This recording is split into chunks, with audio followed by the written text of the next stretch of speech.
क्या होगा अगर एक साधारण जॉब चेंज आपकी पूरी किस्मत बदल दे? क्या होगा अगर नई नौकरी के साथ जाग उठे एक प्रलयकारी शक्ति? स्वागत है job shift rise of the प्रलय सर्पेंट की दुनिया में, जहां फैंटेसी और साइंस फिक्शन मिलकर रचते हैं एक ऐसा ब्रह्मांड जो कल्पना से भी परे है।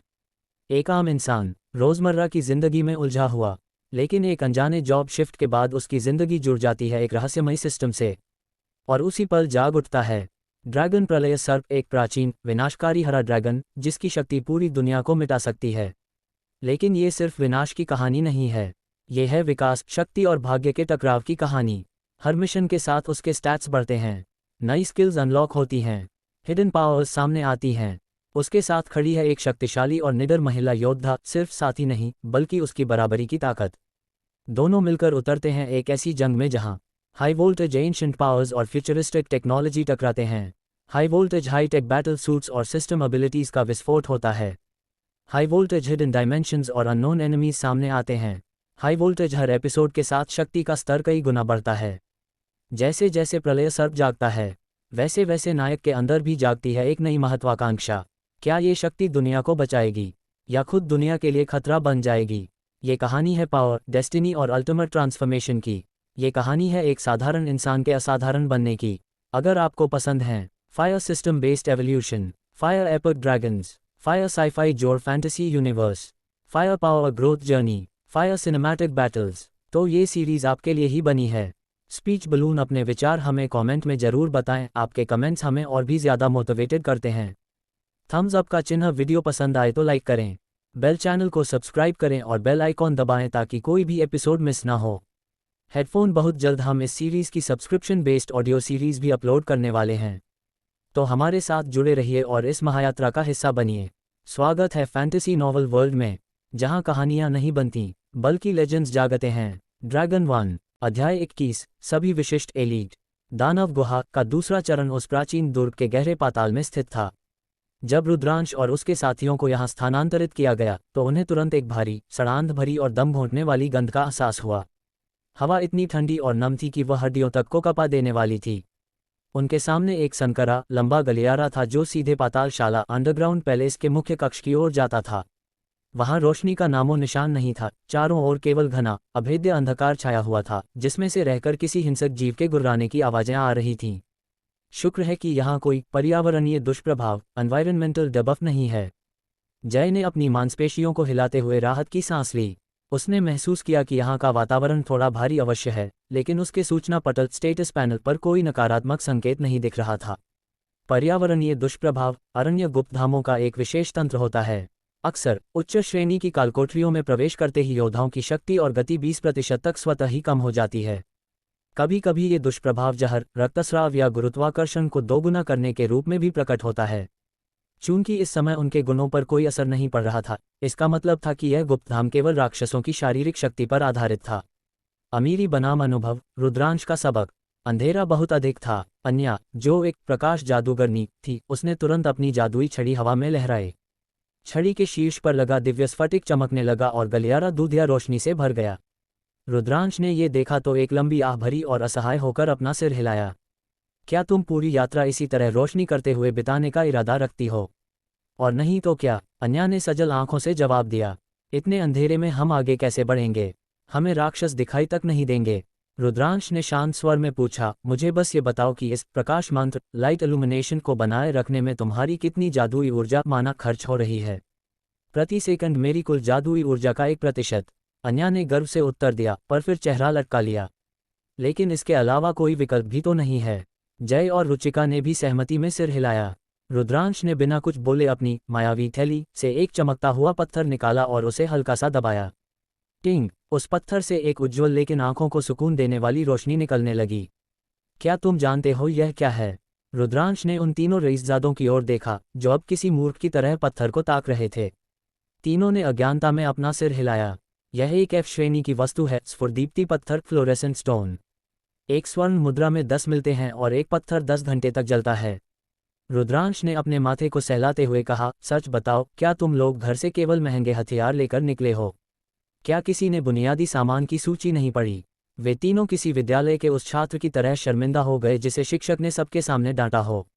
वे धनी परिवारों से थे। जब भी वे बाहर निकलते थे, अंगरक्षकों की फौज उनके लिए सब कुछ तैयार रखती थी।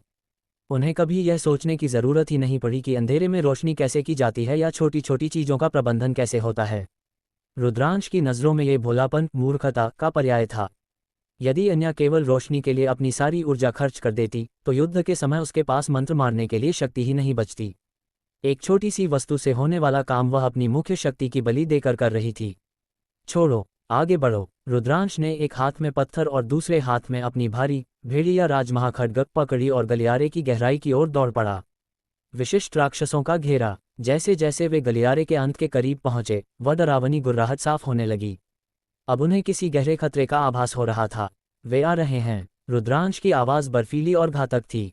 गलियारा खत्म होने में अभी 30 मीटर बाकी थे, लेकिन रुद्रांश की 800 चपलता अजिलिटी के कारण उसकी दृष्टि ने अंधेरे में चमकती लाल आंखों के जोड़ों को पहचान लिया था। खपाक खपाक। रुद्रांश ने अपनी गति धीमी करने के बजाय और भी तेज कर दी। 800 चपलता का विस्फोट ऐसा था कि वह एक क्षण में रुचिका और जय से कई मीटर आगे निकल गया। ये लड़का इतना तेज कैसे हो सकता है? जय की आंखें फटी की फटी रह गई। रुचिका ने तुरंत अपनी प्रतिक्रिया दी। उसने अपना राजदंड हवा में घुमाया और रुद्रांश की ओर 2 जादुई तरंगें छोड़ीं। शस्त्र का आशीर्वाद, वेपन ब्लेसिंग, शक्ति की प्रार्थना, प्रेयर ऑफ स्ट्रेंथ। पहले मंत्र ने रुद्रांश की तलवार की शक्ति 20% बढ़ा दी और दूसरे ने उसके शारीरिक बल स्ट्रेंथ को 20% का उछाल दिया। रुचिका उसे और भी बफ्स देना चाहती थी, लेकिन रुद्रांश की शांत आवाज आए, इतना पर्याप्त है। अगले ही पल रुद्रांश गलियारे के मुहाने से बाहर निकलकर मुख्य पातालशाला में था। वहां का दृश्य देखकर किसी भी साधारण योद्धा के पसीने छूट जाते। ये दानवों का एक पूरा दस्ता था जो मानव मांस के लिए भूखा था। रुद्रांश ने 7 मीटर ऊंची छलांग लगाई और हवा में रहते हुए ही अपनी दिव्य दृष्टि अप्रेजल से नीचे खड़े राक्षसों का विवरण जांचा। 1 राक्षस, दानव धनुर्धर ट्रोल आर्चर। स्तर 26। श्रेणी विशिष्ट एलीट 1 स्टार। शक्ति 170, काया 200, चपलता 140। विशेषता, ये दूर से घातक जहर और विस्फोट वाले तीर चलाने में माहिर हैं। 2 राक्षस, दानव मल योद्धा ट्रोल मार्शल आर्टिस्ट। स्तर 26। श्रेणी विशिष्ट एलीट 1 स्टार। शक्ति 200, काया 220, चपलता 150। विशेषता, ये शारीरिक युद्ध में निपुण हैं और इनकी जीवन शक्ति बहुत अधिक है। 3 राक्षस, दानव पुजारी ट्रोल प्रीस्ट। स्तर 26। श्रेणी विशिष्ट एलीट 1 स्टार। बुद्धि 200, काया 100, चपलता 50। विशेषता, ये अपने साथियों को चंगा करने और उनकी लड़ने की इच्छा बैटल इंटेंट बढ़ाने में सक्षम हैं। पातालशाला का तांडव, ये सब विशिष्ट एलीट श्रेणी के हैं। रुद्रांश ने मन ही मन सोचा। पहला चरण वाकई में केवल एक गर्मजोशी वार्म अप थी। जैसे ही रुद्रांश नीचे उतरा, 5 दानव धनुर्धरों ने एक साथ अपने धनुषों की प्रत्यंचा खींची। शू शू शू। 5 विस्फोटक तीर एक साथ रुद्रांश की ओर बढ़े। रुद्रांश ने हवा में ही अपने शरीर को इस तरह मोड़ा जैसे वह पानी हो। 800 चपलता और रुचिका के आशीर्वाद के कारण उसकी प्रतिक्रिया समय रिएक्शन टाइम 0 के बराबर था। तीर उसके पास से निकले और पीछे की दीवार से टकराकर धमाके के साथ फट गए। जमीन पर उतरते ही 3 दानव मल योद्धाओं ने उसे घेर लिया। एक ने अपनी कोहनी से रुद्रांश के सिर पर प्रहार किया तो दूसरे ने एक घातक लेग स्वीप मारी। नव्या, रुद्रांश ने पुकारा। रुद्रांश के सीने से नव्या ने अपनी नन्ही गर्दन बाहर निकाली, लेकिन वह बाहर नहीं आई। इसके बजाय उसने अपनी विनाशकारी विद्युत एक्सटिंक्शन थंडर की एक हल्की सी चिंगारी रुद्रांश की तलवार में प्रवाहित कर दी। रुद्रांश की भेड़िया राज महाखड्ग अब गहरे हरे रंग की बिजली से कड़कने लगी थी। महाखड्ग प्रलय। रुद्रांश ने तलवार को 360 डिग्री के कोण पर घुमाया। कड़कड़ाती बिजली की आवाज। बिजली की वह लहर इतनी तीव्र थी कि तीनों मल योद्धाओं के शक्तिशाली शरीर एक क्षण में जलकर कोयला हो गए। उनके विशिष्ट एलीट होने का अहंकार धूल में मिल गया। पीछे से आ रहे जय और अन्या ने ये देखा तो उनके पांव थम गए। बिना कौशल स्किल के ही उसने 3 विशिष्ट राक्षसों को मार डाला। जय की आवाज कांप रही थी। और वह बिजली कहाँ से आए? रुको, पुजारी को देखो, रुचिका चिल्लाए। कक्षा के अंत में खड़े दानव पुजारियों ने अपने हाथ उठाए और एक अजीब सी काली रोशनी शेष दानवों पर बिखेर दी। अचानक उन दानवों के शरीर फूलने लगे और उनकी आंखें खून की तरह लाल हो गईं। यह उनका बैटल इंटेंट इग्निशन था, एक ऐसा मंत्र जो उनकी शक्ति को दोगुना कर देता है, लेकिन उनके जीवन को दांव पर लगा देता है। अन्या, पुजारी को निशाना बनाओ, वे उन्हें चंगा हील कर रहे हैं। रुद्रांश ने चिल्लाकर आदेश दिया। अन्या ने अपनी घबराहट पर काबू पाया। ठीक है, प्रकाश किरण प्रहार। अन्या की छड़ी से प्रकाश की एक तीव्र पुंज निकली जो पुजारी की ओर बढ़ी। लेकिन तभी एक दानव मल योद्धा ने बीच में कूदकर वह प्रहार अपने शरीर पर ले लिया। पुजारी सुरक्षित था और निरंतर मंत्र पढ़ रहा था। धत! अन्या चिल्लाए, वे पुजारी की रक्षा कर रहे हैं। रुद्रांश ने देखा कि दानव धनुर्धर अब विषैले तीरों का उपयोग कर रहे थे। हवा में जहर की गंध फैलने लगी थी। नव्या, अब और नहीं। इन सबको एक साथ खत्म करो। रुद्रांश ने नव्या को जमीन पर उतार दिया। महानाग का आविर्भाव। जैसे ही नव्या के छोटे से शरीर ने पातालशाला की जमीन को छुआ, पूरा दुर्ग कांप उठा। रुचिका, जय और अन्या ने देखा कि वह लघु हरित नागिन अचानक हवा में फूलने लगी। उसकी खाल से हरे रंग की दिव्य रोशनी फूट रही थी। मात्र 2 सेकंड में वह एक ऐसी विशाल आकृति में बदल गई जिसने उस विशाल पाताल कक्ष की छत को लगभग छू लिया था। यह नव्या का विशाल स्वरूप था। उसकी आंखें अब 2 बड़ी मशालों की तरह जल रही थीं। उसकी पूंछ का एक झटका भी किसी भूकंप से कम नहीं था।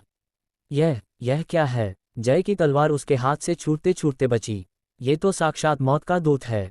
नव्या ने अपनी गर्दन ऊंची की और एक ऐसी गर्जना की जो किसी बिजली के गिरने जैसी थी। उसने अपने मुंह से विनाशकारी विद्युत का एक बड़ा गोला उन पुजारियों की ओर छोड़ा। धमाका! वह धमाका इतना भीषण था कि पुजारियों के साथ साथ उनके आसपास के सभी रक्षक एक पल में वाष्पित वेपराइज हो गए। रुद्रांश ने अपनी तलवार कंधे पर रखी और शांति से मुस्कुराया। मैंने कहा था न, मेरी नव्या सबसे उपयोगी है। पूरे कक्ष में अब केवल सन्नाटा था।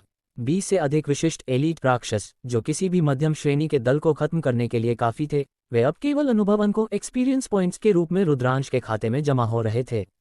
रुचिका की आंखें रुद्रांश पर टिकी थीं। उसने महसूस किया कि वह जिस लड़के को एक पहुंच से बाहर वाला छात्र समझती थी, वह वास्तव में इस दुनिया के शीर्ष स्तर के योद्धाओं की श्रेणी में खड़ा होने के लायक था। चलो, रुद्रांश ने गलियारे के अंत की ओर इशारा किया जहां एक विशाल दरवाजा धीरे धीरे खुल रहा था। राजा का सिंहासन अब दूर नहीं है। क्या रुद्रांश और नव्या, दानव राजा ट्रोल किंग के क्रोध को सह पाएंगे? और जब जय को पता चलेगा कि रुद्रांश ने उसे जानबूझकर पीछे रखा है, तो क्या वह कोई विश्वासघात करेगा? अध्याय 22, श्वेत धुंध का उदय। छायाघाती प्रहार। दानव गुहा के द्वितीय चरण में राक्षसों की शक्ति केवल पहले से अधिक नहीं थी, बल्कि उनकी संख्या भी डरावनी थी। उस विशाल पातालशाला अंडरग्राउंड पैलेस में लगभग 100 विशिष्ट एलीट श्रेणी के दानव भरे हुए थे। उनकी रक्तवर्ण आंखें क्रूरता और भूख से चमक रही थीं। जब रुचिका, अन्या और जय ने देखा कि रुद्रांश हवा में 7 मीटर की ऊंचाई पर उछलकर सीधे दानवों के बीच में उतरने वाला है, तो उनकी सांसें थम गईं। उन्होंने तुरंत अपने अपने मंत्रों की तैयारी शुरू की ताकि वे अग्रिम पंक्ति फ्रंटलाइन पर लड़ रहे रुद्रांश को सुरक्षा प्रदान कर सकें। इस क्षण तक जय और अन्या के मन में रुद्रांश के प्रति जो हीन भावना या अविश्वास था, वह पूरी तरह समाप्त हो चुका था। वे रईस परिवारों के बच्चे भले थे, लेकिन युद्ध की गंभीरता को समझने लगे थे। उन्हें एहसास हो गया था कि इस नाइटमेयर श्रेणी के गुप्तधाम को अकेले जीतना असंभव है। उन्हें रुद्रांश जैसे अनुभवी योद्धा के मार्गदर्शन की सख्त आवश्यकता थी। परंतु इससे पहले कि उनके मंत्र पूर्ण होते, जो दृश्य उनके सामने प्रकट हुआ, उसने उनके होश उड़ा दिए। रुद्रांश ने हवा में रहते हुए ही दानव धनुर्धरों को निशाना साधने का कोई मौका नहीं दिया। वह बिजली की गति से नीचे की ओर झपटा। धराशायी प्रहार, स्टॉम्प। यह एक F श्रेणी का सामान्य कौशल था, जिसे रुद्रांश ने पिछले कुछ दिनों में प्रेतशिला पर्वत पर अनगिनत राक्षसों का शिकार करके प्राप्त किया था। इसका प्रभाव यह था कि प्रयोक्ता ऊंचाई से गिरते हुए जमीन पर एक ऐसा झटका पैदा करता है जो आसपास के शत्रुओं को पीछे धकेल देता है और उन्हें भारी क्षति पहुंचाता है। रुद्रांश ने अपने गिरने के वेग को भेड़िया राजमहा खड्ग की भारी धार में केंद्रित किया और उसे सीधे जमीन पर दे मारा। धमाका! वह भारी तलवार, जिसमें रुचिका के जादुई आशीर्वाद की शक्ति भी शामिल थी, साक्षात वज्र की तरह जमीन से टकराए।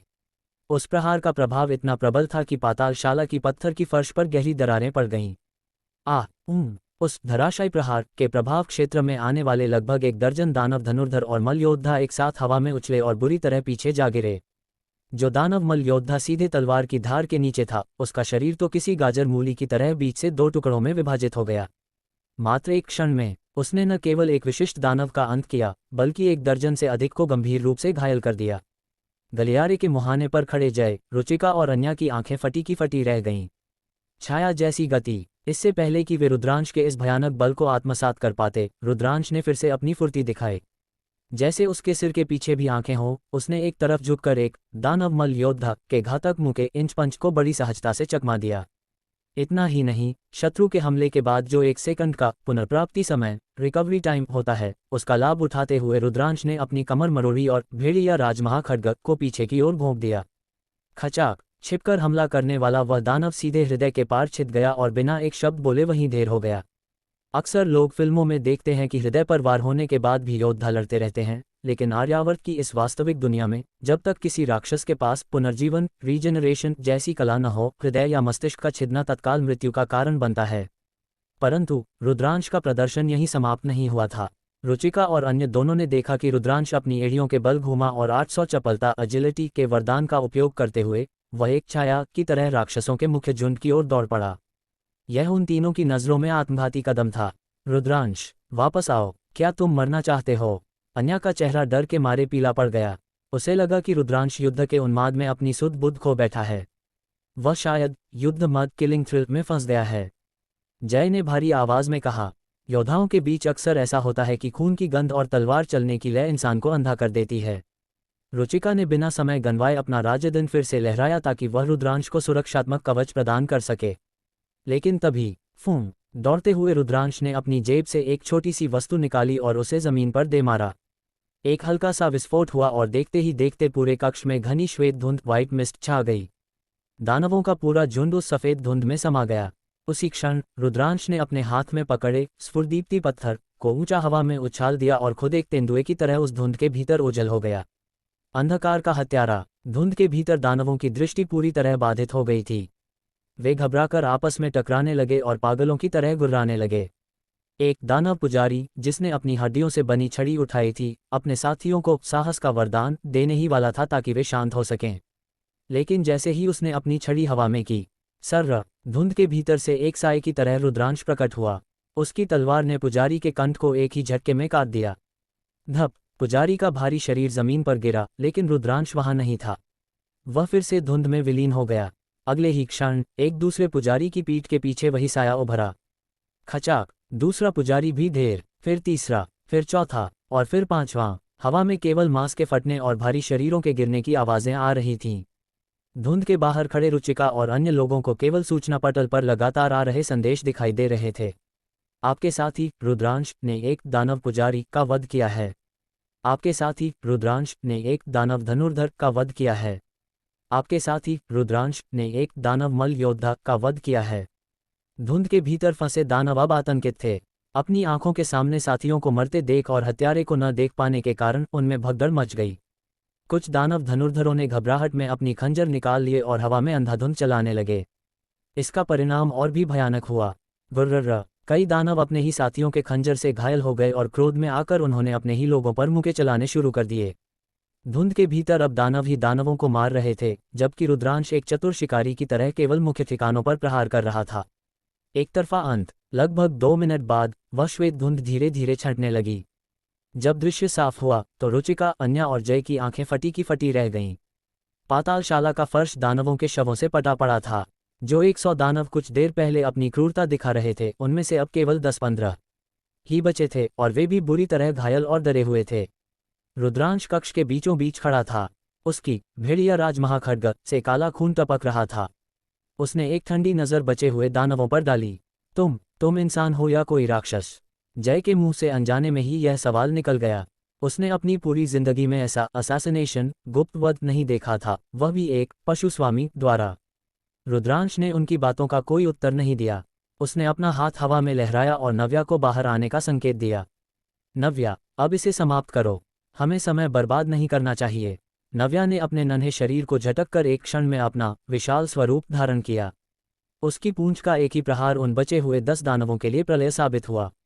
जमीन का वह हिस्सा जहां वे खड़े थे पूरी तरह धंस गया और दानवों का नामो निशान मिट गया। रुद्रांश ने अपनी तलवार के रक्त को पोंछा और वापस उन तीनों की ओर बढ़ा। उसका स्तर अब 30 की दहलीज को छू रहा था। द्वितीय चरण समाप्त हुआ। रुद्रांश ने शांत स्वर में कहा, अब केवल दानव राजा का सिंहासन कक्ष बचा है। क्या तुम लोग आगे बढ़ने के लिए तैयार हो या यहीं रुककर अपनी सांसें ठीक करना चाहते हो? रुचिका ने गहरी सांस ली और अपने राजदंड को कसकर पकड़ा। हम साथ चलेंगे रुद्रांश। आज तुमने हमें सिखाया है कि युद्ध केवल स्तर या उपकरणों से नहीं, बल्कि बुद्धि और साहस से जीता जाता है। अन्या ने अपनी आंखों से आंसू पोंछे और मुस्कुराए। हाँ, और अगली बार मैं भी उस धुंध में तुम्हारी मदद करूंगी। कम से कम मैं कोशिश तो करूंगी। रुद्रांश मुस्कुराया और आगे के विशाल द्वार की ओर चल पड़ा। क्या रुद्रांश का 30वां स्तर उसे कोई नई दिव्य शक्ति प्रदान करेगा? और जब वे दानव राजा के सामने पहुंचेंगे तो क्या नव्या को अपनी असली महानाग शक्ति का पूर्ण प्रदर्शन करना पड़ेगा? अध्याय 23। ये नाग ही तुरुप का इक्का है। इस समय रुद्रांश की स्थिति आर्यावर्त के किसी उच्च स्तरीय छायाघाती मिस्ट असैसिन के समान थी। श्वेत धुंध से घिरे इस वातावरण में, जहां सामान्य योद्धाओं को अपनी उंगलियां तक नहीं दिख रही थीं, रुद्रांश अपनी तलवार जब भी उठाता, वह अचूक रूप से किसी न किसी दानव के हृदय या कंठ को चीर देती थी। जब रुद्रांश इस रहस्यमयी दुनिया में आया था, तब से ही उसने स्वयं को एक अत्यंत कठिन और पाश्विक प्रशिक्षण डेविलिश ट्रेनिंग के अधीन कर लिया था। दैनिक शारीरिक व्यायाम के अलावा रुद्रांश अक्सर सूर्यवंशम शहर के बाहरी इलाकों में विभिन्न गिल्ड्स से खतरनाक कार्य लेता था। आपको ये जानकर आश्चर्य होगा कि उस समय रुद्रांश का स्तर 10 भी नहीं था।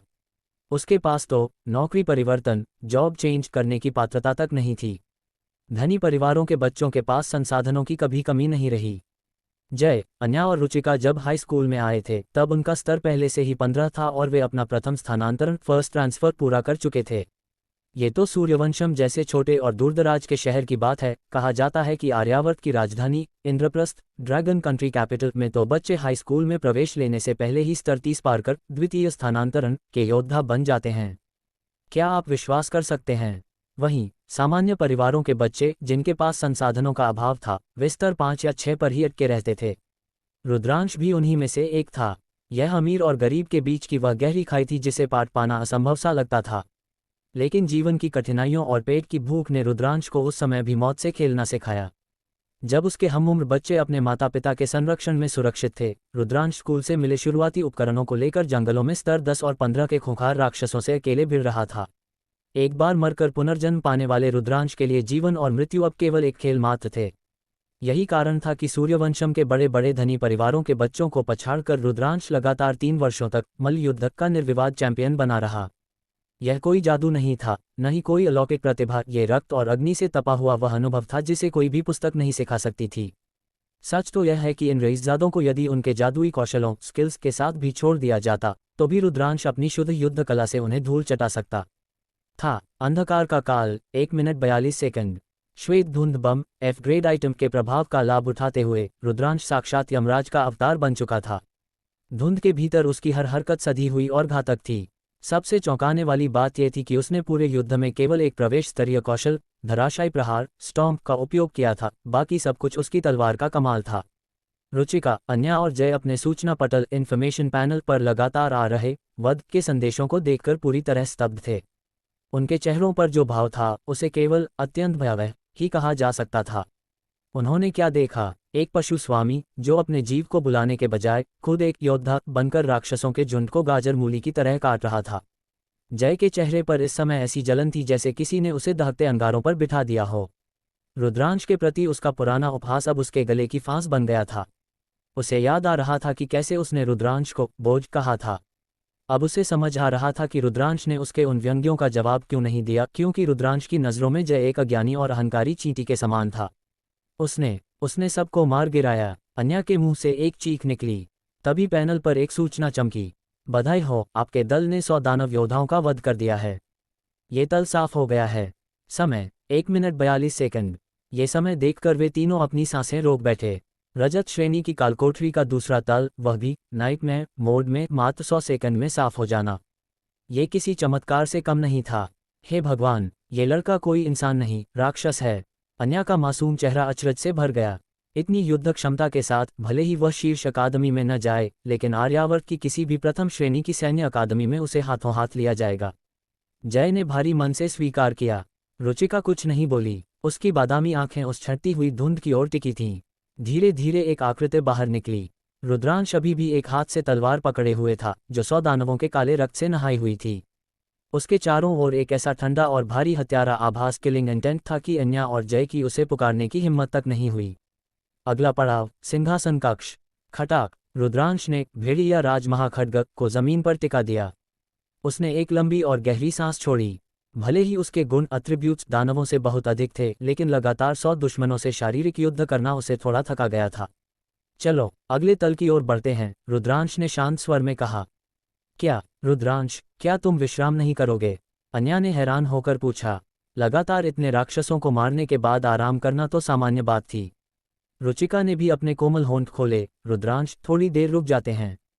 तुम्हारी ऊर्जा कम हो गई होगी। रुद्रांश ने सिर हिलाया। यह मामूली थकान मेरा रास्ता नहीं रोक सकती।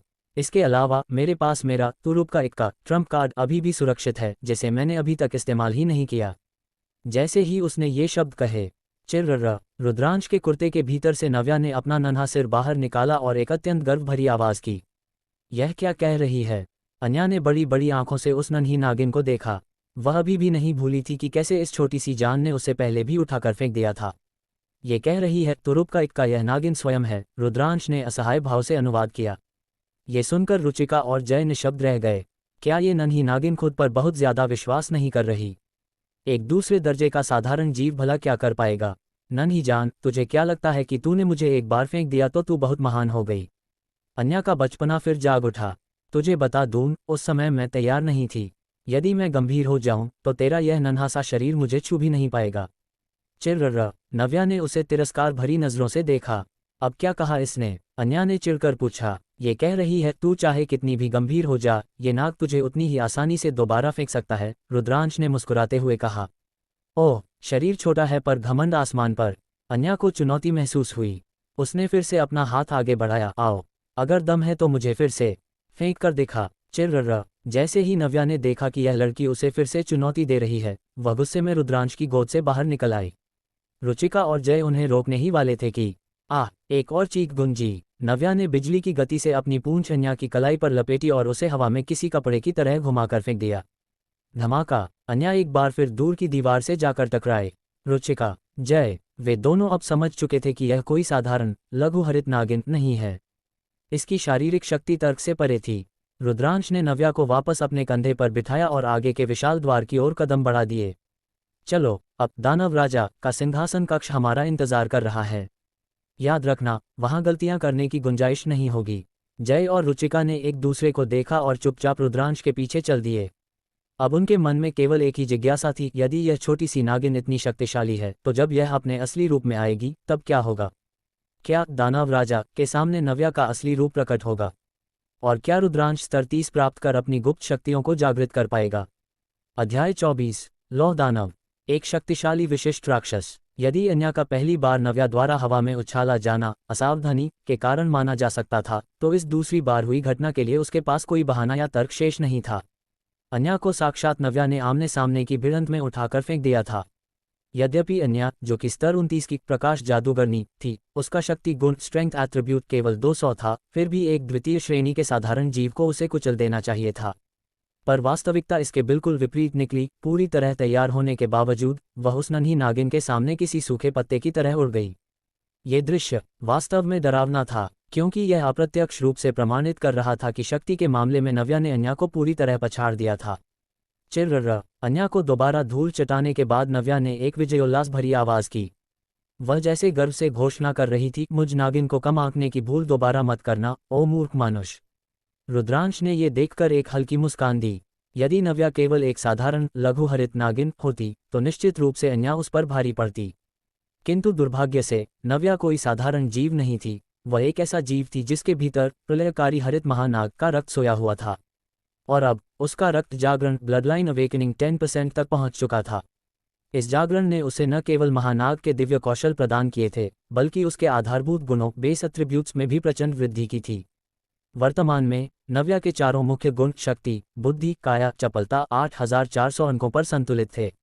अन्या तो क्या, वह इस पूरी दानव गुहा को अकेले ही मलबे में तब्दील करने की क्षमता रखती थी। पिछले 2 चरणों में रुद्रांश ने उसे युद्ध में नहीं उतारा था, क्योंकि वह मच्छर मारने के लिए ब्रह्मास्त्र चलाने के पक्ष में नहीं था। साथ ही रुद्रांश खुद भी अपनी जंग खाती हुई तलवारबाजी को धार देना चाहता था, क्योंकि पिछले कुछ दिनों से नव्या ही सारा शिकार कर रही थी और वह केवल दर्शक बना हुआ था। ठीक है, अब अगले पड़ाव की ओर चलते हैं। इस दानव गुहा में कुल 4 चरण हैं और अगला चरण असली विशिष्ट एलीट राक्षसों का है।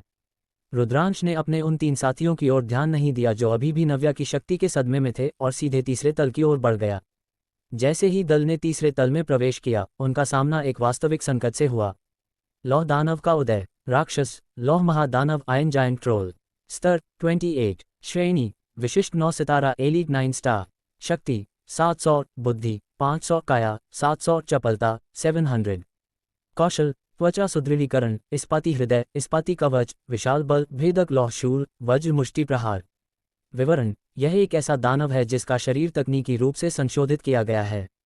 इसकी क्षमताएं सामान्य दानवों से कहीं अधिक हैं। जैसे ही वे तीसरे तल के विशाल पाषाण कक्ष स्टोन हॉल में पहुंचे, उनकी नज़रें केंद्र में स्थित एक विशाल पत्थर के सिंहासन पर पड़ीं।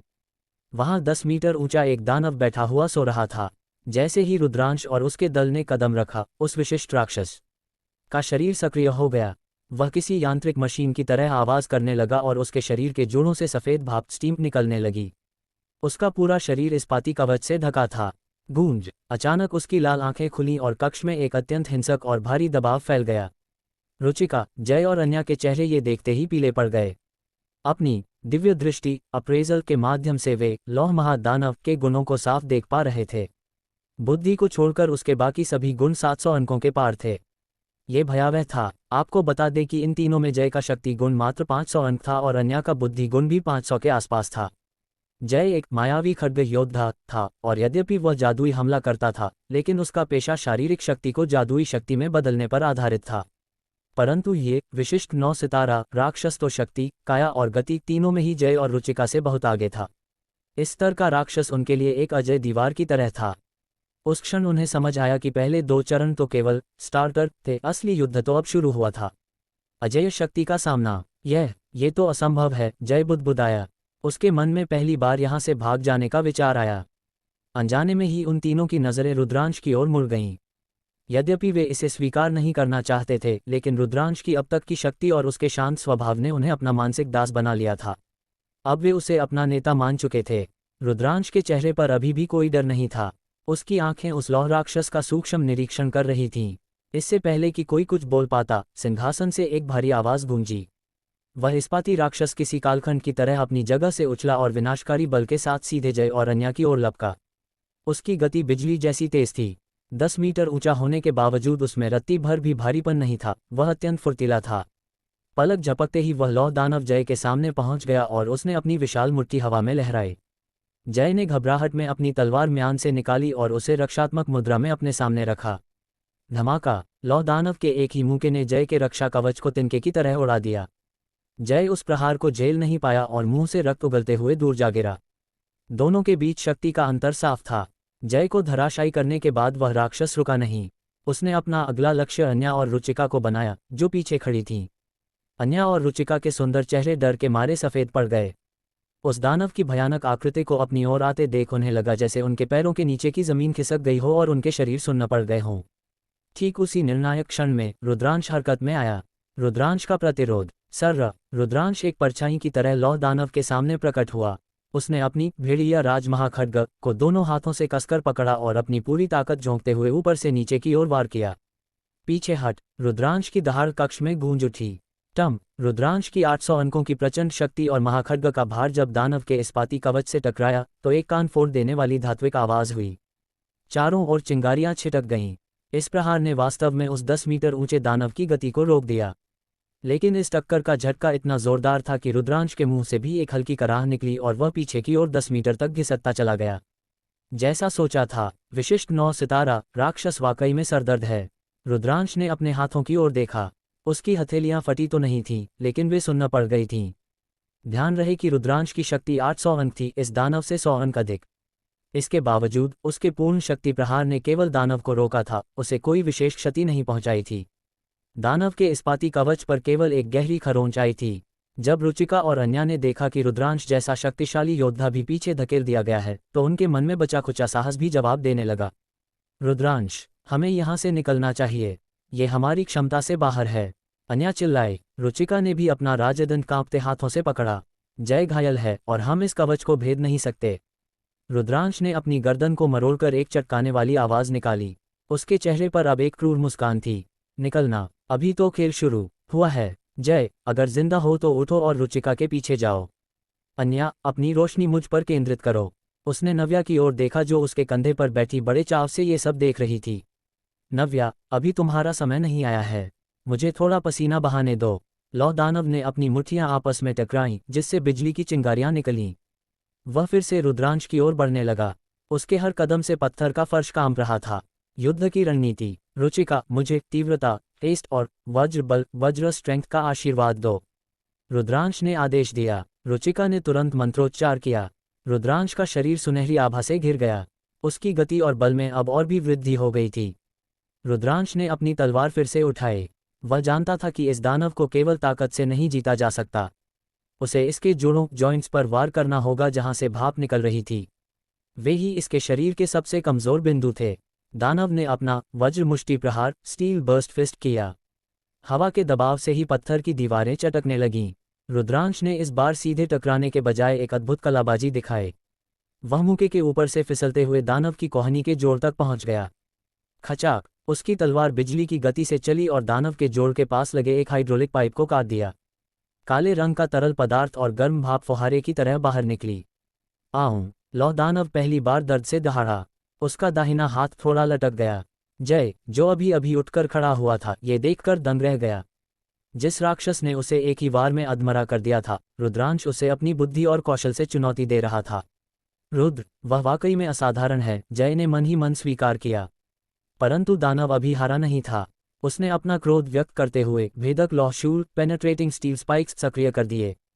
उसके पूरे शरीर से इस्पाती कीलें बाहर निकल आईं, जिससे वह एक विशाल धातु के कांटेदार गोले जैसा दिखने लगा। अब तुम इसे कैसे छुओगे, रुद्रांश? अन्या घबरा कर बोली। रुद्रांश पीछे हटा और अपनी तलवार को म्यान में वापस डाला। उसने नव्या की ओर देखकर एक गहरी सांस ली। ठीक है, मेरा मनोरंजन समाप्त हुआ। नव्या, अब तुम्हारी बारी है। नव्या, जो इस पल का इंतजार कर रही थी, उसने एक ऐसी फुफकार मारी कि पूरे कक्ष का तापमान अचानक गिर गया। क्या नव्या अपने 10% जागरण के साथ इस लौह दानव के इस्पाती शरीर को खिलौने की तरह तोड़ पाएगी? और क्या रुद्रांश इस युद्ध के बाद अंततः स्तर 30 तक पहुंच पाएगा? अध्याय 25। मेरे पालतू जीव को आगे आने दो। सब खत्म हो गया। यह विशिष्ट राक्षस हमारी क्षमता से बाहर है, हम इसे नहीं हरा सकते। जय किसी तरह जमीन से उठ खड़ा हुआ था। इस समय वह बुरी तरह घायल था, उसका चेहरा पीला पड़ चुका था और उसकी आंखों में केवल हताशा दिखाई दे रही थी। उसने सोचा था कि रुद्रांश ने पिछले 2 चरणों को इतनी आसानी से पार कर लिया है, तो एक कालकोठरी उनके लिए बच्चों का खेल होगी। परंतु उसे क्या पता था कि तीसरे चरण की कठिनाई इस कदर बढ़ जाएगी। इस लौह महादानव की शक्ति उनकी कल्पनाओं से कोसों दूर थी। जय को तो उसने एक ही झटके में हवा में उड़ा दिया था, उसके पूरे शरीर की हड्डियां मानो चीख रही थीं। यहाँ तक कि रुद्रांश जैसा शक्तिशाली योद्धा भी 10 मीटर पीछे धकेल दिया गया था। जय की नज़रों में ये केवल समय की बात थी कि कब वह राक्षस रुद्रांश के भी परखच्चे उड़ा दे। रुद्रांश, क्यों न हम यहाँ से पीछे हट जाएं? ये गुप्तधाम निश्चित रूप से ऐसा नहीं है जिसे हमारा दल जीत सके। अन्या ने कांपते हुए स्वर में कहा। उसके सुंदर चेहरे पर दहशत साफ झलक रही थी। उसने भी उम्मीद नहीं की थी कि रजत श्रेणी की कालकोठरी के राक्षस इतने खूंखार होंगे। उसके अनुमान के अनुसार इस स्तर के नाइटमेयर मोड को बिना किसी बाधा के पार करने के लिए कम से कम स्तर 30 के 5 अनुभवी योद्धाओं की आवश्यकता थी, जिनके पास युद्ध का लंबा अनुभव हो। वे तो अभी अभी स्कूल से निकले छात्र थे, जो स्नातक परीक्षा की तैयारी कर रहे थे। भले ही उनका स्तर ऊंचा था, लेकिन वास्तविक राक्षसों से निपटने का उनका अनुभव उन मजे हुए शिकारियों के सामने कुछ भी नहीं था। रुचिका ने भी गंभीर स्वर में कहा, रुद्रांश, जय और अन्या सही कह रहे हैं। ये राक्षस हमारे बस का नहीं है। अपनी जान जोखिम में डालना समझदारी नहीं होगी। चलो वापस चलते हैं। रुद्रांश का अडिग विश्वास। तीनों की बात सुनकर रुद्रांश ने दृढ़ता से अपना सिर हिलाया और मना कर दिया। पीछे हटने की कोई आवश्यकता नहीं है। मैं इस विशिष्ट राक्षस को संभाल सकता हूँ। यह रुद्रांश का उत्तर सुनकर तीनों एक दूसरे का मुंह ताकने लगे। वे पूरी तरह निशब्द थे। क्या इस लड़के को खुद पर जरूरत से ज्यादा भरोसा है? इसमें कोई शक नहीं था कि रुद्रांश की व्यक्तिगत युद्ध क्षमता बहुत अधिक थी और उसका अनुभव भी किसी पुराने शिकारी से कम नहीं था। लेकिन उनके सामने खड़ा ये लौह राक्षस कोई मामूली दुश्मन नहीं था। उन्होंने अभी अपनी आंखों से देखा था कि कैसे रुद्रांश की भारी तलवार भी इसके कवच पर एक खरोंच तक नहीं डाल पाई थी। हालांकि जब रुचिका ने रुद्रांश के चेहरे की ओर देखा तो उसे वहां रत्ती भर भी घबराहट नहीं दिखी। रुद्रांश बिल्कुल शांत था, जैसे वह किसी बगीचे में टहल रहा हो। रुचिका के मन में आशा की एक हल्की सी किरण जागी। वह जानती थी कि रुद्रांश अपनी उम्र के हिसाब से बहुत परिपक्व और गंभीर है। यदि वह कह रहा है कि वह इसे संभाल सकता है, तो निश्चित ही उसके पास कोई न कोई गुप्त रूप का इक्का होगा। रुचिका ने उत्सुकता से पूछा, रुद्रांश, क्या तुम्हारे पास इसे मारने का कोई निश्चित तरीका है? मेरे पास नहीं है, रुद्रांश ने सरलता से सिर हिलाया। सबका मुंह खुला रह गया। अभी तो तुम कह रहे थे कि संभाल लोगे, और अब कह रहे हो कोई तरीका नहीं है। क्या तुम हमारा मजाक उड़ा रहे हो? परंतु रुद्रांश के अगले वाक्य ने सबको फिर से चौंका दिया। यद्यपि मेरे पास इस लौह दानव को हराने की व्यक्तिगत शक्ति नहीं है, लेकिन मेरे पशु पेट के पास है। क्या पशु? वह नन्ही नागिन। अन्या ने अविश्वास से चिल्लाते हुए कहा, पशु? उस नन्ही नागिन की बात कर रहे हो तुम? तुम्हारा मतलब है कि वह छोटी सी चीज़ इस विशालकाय लौह दानव को हरा देगी? भले ही अन्या को नव्या ने 2 बार उठाकर फेंका था, फिर भी उसे लगा कि वह जीव केवल थोड़ा फुर्तीला और शक्तिशाली है, लेकिन अंततः वह एक साधारण नागिन ही तो थी। वह उस 10 मीटर ऊंचे इस्पाती दानव का सामना कैसे कर सकती थी जिसे रुद्रांश भी नहीं हिला पाया? रुद्रांश, मजाक बंद करो। जय की हालत देखो, हमें यहाँ से निकलना चाहिए। जय ने भी धीमी आवाज में कहा। उसके मुंह के कोने से अभी भी खून बह रहा था। रुचिका शांत रही, पर उसके चेहरे पर भी संदेह के बादल मंडरा रहे थे। कायरता और साहस का अंतर। मैं तुम लोगों को समझाने में अपना समय व्यर्थ नहीं करना चाहता। यदि तुम्हें लगता है कि तुम नहीं लड़ सकते, तो तुम खुद पीछे हट सकते हो। रुद्रांश ने चिढ़कर हाथ लहराया। उसे इन लोगों की संकीर्ण सोच पर दया आ रही थी। इस समय लौह दानव शांत खड़ा था, वह अपनी लाल आंखों से उन्हें घूर रहा था। वह भी सतर्क था, क्योंकि उसे पता चल गया था कि यह मानव युवक साधारण नहीं है। वह केवल एक सही अवसर की प्रतीक्षा कर रहा था। ठीक है, यदि तुम्हें अपनी मौत का शौक है तो मरो। मैं जा रहा हूँ, मेरे लिए मेरी जान अनमोल है। जय ने और अधिक जोखिम लेना उचित नहीं समझा। वह बिना पीछे मुड़े गलियारे की ओर दौड़ पड़ा। पीछे अन्या और रुचिका एक दूसरे को देखती रह गईं। वे दुविधा में थीं। यदि तुम भी जाना चाहती हो तो जल्दी जाओ। मैं गारंटी देता हूं कि यह तुम्हारा पीछा नहीं करेगा, रुद्रांश ने उदासीनता से कहा। चिर्र। रुद्रांश के कंधे पर बैठी नव्या ने उस विशाल लौह दानव को देखा और एक तिरस्कार भरी आवाज निकाली। इस छोटे से लोहे के खिलौने ने उस जय नाम के डरपोक को भगा दिया। वह वाकई में काया है। रुचिका दीदी, हम क्या करें? अन्या ने घबराकर पूछा। रुचिका ने रुद्रांश की पीठ की ओर देखा, जो अकेले उस विशाल दानव के सामने खड़ा था। उसकी अडिग मुद्रा ने रुचिका को प्रभावित किया। उसने अपने होंठ चबाए और दृढ़ता से कहा, नहीं, हम रुकेंगे। मैं रुद्रांश पर विश्वास करती हूँ। रुचिका की बात सुनकर अन्या ने भी भारी मन से हामी भर दी। रुद्रांश, तुम आगे बढ़ो। मैं और रुचिका दीदी पीछे से तुम्हारा साथ देंगे, अन्या ने जोर से चिल्लाकर कहा। रुद्रांश ने मुड़कर उसे अजीब नजरों से देखा। क्या मैंने कहा कि मैं जा रहा हूँ? फिर उसने अपने कंधे पर बैठी नव्या की ओर इशारा किया। ये जा रही है। यदि तुम्हें कोई जादुई आशीर्वाद बख्श देना है तो सीधे इसे दो। हालांकि मेरी नव्या को तुम्हारी किसी सहायता की आवश्यकता नहीं पड़ेगी। चिर्र। नव्या ने भी अपनी पूंछ हिलाकर गर्व से घोषणा की। महानाग का वास्तविक अवतार। रुचिका और अन्या पूरी तरह असमंजस में थीं। उन्हें समझ नहीं आ रहा था कि एक नन्ही नागिन अकेले क्या करेगी। लेकिन अब बात करने का समय समाप्त हो चुका था। लौह दानव के भीतर का हत्यारा उन्माद अब नियंत्रण से बाहर हो चुका था। उसने अपने भारी कदमों से जमीन को कपाते हुए दौड़ना शुरू कर दिया। वह एक विनाशकारी बल के साथ उनकी ओर बढ़ रहा था। अन्या और रुचिका ने फटी आंखों से देखा कि रुद्रांश वास्तव में 10 मीटर पीछे हट गया। उसने उस नन्ही नागिन को अकेले उस दहाड़ते हुए लौह दानव का सामना करने के लिए छोड़ दिया। दहाड़। जब लौह दानव ने देखा कि यह तुच्छ मनुष्य एक छोटी सी नागिन को उसके रास्ते में खड़ा कर रहा है, तो उसने उपहास की एक गूंजती हुई दहाड़ मारी। उसे लगा कि वह एक ही कदम में उस नागिन को कुचल देगा। चिर्र। उस उपहास को सुनकर नव्या का खून खौल उठा। उसकी नीली आंखों में प्रलय की चमक कौंधी। अगले ही क्षण गूंज, नव्या के नन्हे शरीर से एक अत्यंत तीव्र सुनहरी और हरी रोशनी फूटी। रुचिका और अन्या देखती ही रह गईं। वह नागिन जो केवल 2 उंगलियों के बराबर थी, उसका शरीर बिजली की गति से फैलने लगा। देखते ही देखते वह एक 30 मीटर ऊंचे विशालकाय महानाग में परिवर्तित हो गई। उसकी खाल पर बने चिन्ह दिव्य ऊर्जा से चमक रहे थे। उस विशाल महानाग के अस्तित्व मात्र से पातालशाला की हवा भारी हो गई।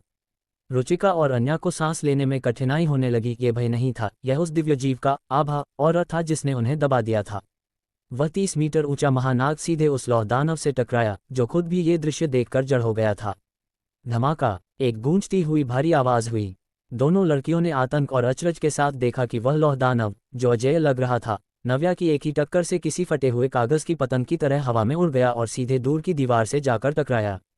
दीवार में दानव के आकार का एक गहरा गड्ढा बन गया। रुद्रांश ने मुस्कुराते हुए अपनी तलवार म्यान में डाली। खेल अब शुरू हुआ है। क्या नव्या का ये विशाल रूप केवल एक शुरुआत है? और क्या दानव राजा इस प्रलयकारी महानाग के सामने टिक पाएगा? अध्याय 26। एक तरफा महासंहार। धमाका। उस लौह महादानव की विशाल काया नव्या के विशाल स्वरूप के सामने किसी तिनके के समान भी नहीं थी। प्रारंभिक टक्कर के उस पहले ही क्षण में वह दानव, जिसने रुचिका और अन्या के हृदय में मृत्यु का भय भर दिया था, 1 सेकंड भी नहीं टिक सका। नव्या के प्रचंड वेग ने उसे हवा में उछाल दिया और वह सीधे पत्थर की दीवार से जा टकराया। उसके इस्पाती कवच के टुकड़े टुकड़े हो गए, शरीर से रक्त की धाराएं फूट पड़ीं और पल भर में ही उसके जीवन के लक्षण समाप्त हो गए। सबकी नज़रें सूचना पटल इन्फॉर्मेशन पैनल पर टिकी थीं। डिंग, आपके साथ ही रुद्रांश ने सफलतापूर्वक लौह महादानव का वध कर दिया है। सन्नाटा, एक ऐसा सन्नाटा जो शमशान की शांति को भी मात दे दे। उनके सामने खड़ा वह 30 मीटर ऊंचा दिव्य महानाग, जिसने एक ही प्रहार में विशिष्ट श्रेणी के राक्षस का अंत कर दिया था, उसे देखकर रुचिका और अन्या पूरी तरह जड़ हो चुकी थीं। क्या तुम सचमुच कह रहे हो कि यह एक लघु हरित नागिन है? ये तो साक्षात काल का दूत है, कोई प्राचीन दिव्य जीव। रुचिका और अन्या आर्यावर्त के प्रतिष्ठित और धनी परिवारों से थीं। बचपन से ही उन्होंने बड़े बड़े योद्धाओं और पशु स्वामियों, बीस्ट मास्टर्स को देखा था। उन्होंने रहस्यमयी, मायावी जीवों, मिस्टर बीस्ट से लेकर उच्च श्रेणी के आध्यात्मिक जीवों, स्पिरिट बीस्ट तक के अनुबंध देखे थे। परंतु उनके सामने खड़े इस 30 मीटर ऊंचे महानाग के सामने वे तथाकथित आध्यात्मिक जीव वैसे ही फीके लग रहे थे जैसे पूर्णमासी के चांद के सामने जुगनू की रोशनी। उस महानाग के पास खड़े होने मात्र से ही उन्हें अपने सिर में एक अजीब सी झंझनाहट महसूस हो रही थी। यह उस जीव के अत्यधिक उच्च चतुरायामी गुणों 8400 जोड़ एट्रीब्यूट्स के कारण उत्पन्न होने वाला दबाव था, जो सामान्य मनुष्यों के लिए दम घोंटने वाला था। क्या ये वास्तव में एक द्वितीय श्रेणी का साधारण जीव है? ये तो उनके परिवार के स्तर 40 वाले अंगरक्षकों से भी कई गुना अधिक हिंसक और शक्तिशाली था। एक पल के लिए तो दोनों लड़कियों को अपनी आंखों और अपनी पूरी शिक्षा पर संदेह होने लगा। नव्या का क्रोध और रुद्रांश का दुलार। वह विशाल महानाग अभी भी शांत नहीं हुआ था। यद्यपि लौह दानव का पूरा कवच चकनाचूर हो चुका था और उसकी हड्डियां बिखर चुकी थीं, फिर भी नव्या ने दीवार में धंसे हुए उस अधमरे दानव पर एक और आक्रमण किया। धमाका, धमाका, धमाका। नव्या ने पूरे 3 पार्श्विक प्रहार, ब्रूटल चार्जेस किए। अंत में वह लौह दानव केवल मांस के एक लोथड़े में बदल गया। उसकी पहचान करना भी असंभव था। वह दृश्य अत्यंत विभत्स और डरावना था। ये युद्ध नहीं था, ये पूरी तरह से एक तरफा संहार था। साथ ही रुचिका और अन्या ने देखा कि रुद्रांश का आउटपुट डैमेज पूरे दल का 99.9% था। वह निर्विवाद रूप से इस गुप्तधाम का असली नायक था। जब नव्या को विश्वास हो गया कि वह लौह दानव अब केवल धूल के समान है, तो उसे याद आया कि उसके स्वामी ने उसे क्या कार्य दिया था। अचानक उसके शरीर से फिर से वही सुनहरी चमक फूटी और वह 30 मीटर का दैत्य वापस एक नन्ही, मासूम सी नागिन में बदल गया। चिर्र, नव्या ने अपना छोटा सा सिर ऊंचा किया और रुद्रांश के पास लौट आई। वह बड़ी खुशी से चहक रही थी, मानो अपने स्वामी से प्रशंसा की भीख मांग रही हो। रुद्रांश के चेहरे पर एक कोमल मुस्कान आई। उसने अपनी मायावी थैली से सुगंधित सूखे मांस जर्की का एक टुकड़ा निकाला और नव्या की ओर उछाला। उसने उसके नन्हे सिर को सहलाते हुए कहा, बहुत अच्छे नव्या, भविष्य में भी इसी तरह अपनी शक्ति का प्रदर्शन करना। चिर्र, नव्या ने गर्व से अपनी गर्दन हिलाई और एक ही बार में उस मांस के टुकड़े को निगल लिया। यह मांस रुद्रांश ने खुद बनाया था। जब वह प्रेतशिला पर्वत पर स्तर बढ़ाने गया था, तब उसने वहां पाताल मृग नेदर नाइट एंटेलोप का शिकार किया था। चूंकि वह जंगलों में रहने का आदी था, इसलिए उसने भोजन की व्यवस्था पहले ही कर ली थी।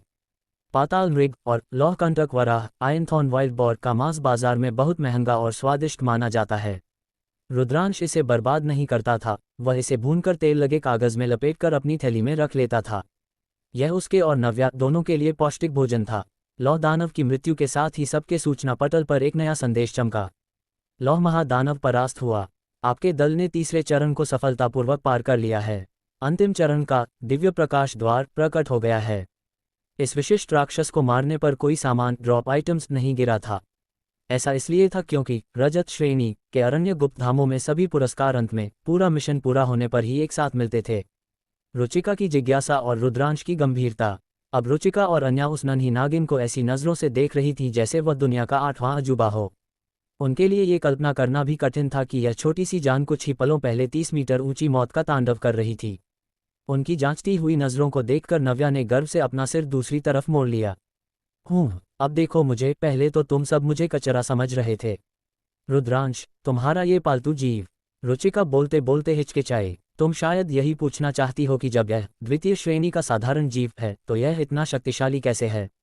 रुद्रांश ने रुचिका की ओर एक ठंडी नज़र डाली। रुचिका ने धीरे से सिर हिलाया। वह वास्तव में चकित थी।